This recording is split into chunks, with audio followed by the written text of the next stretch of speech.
mio paese sta sulla collina, qua sorge il sole ogni mattina.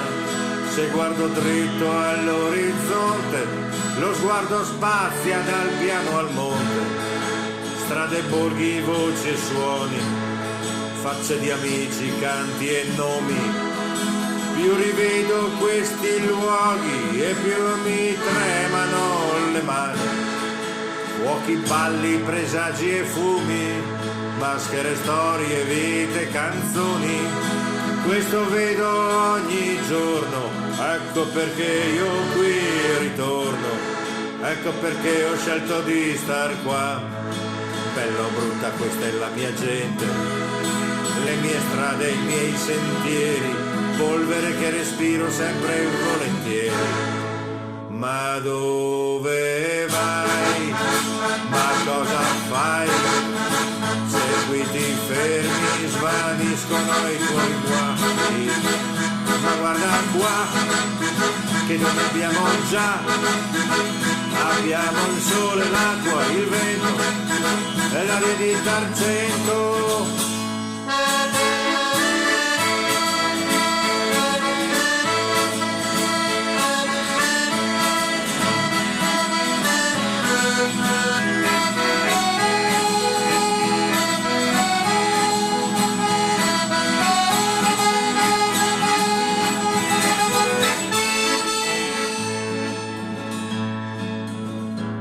Questo fiume, questo monte, quanta acqua passa sotto al ponte, quanta vita vi è passata, passa ora ed è già vissuta.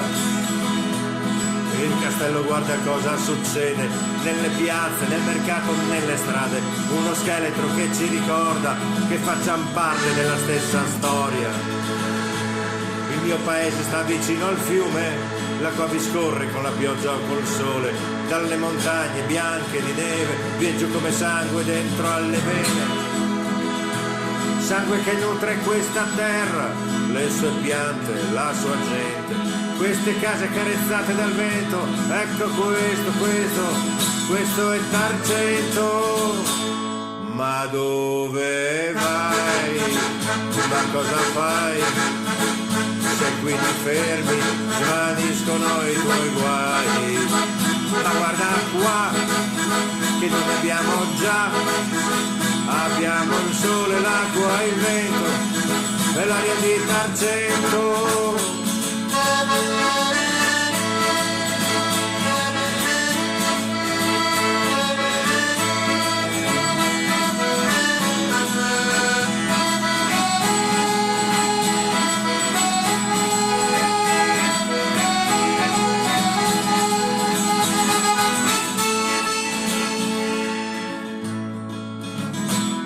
Questo fumo portato dal vento, ecco questo è d'argento.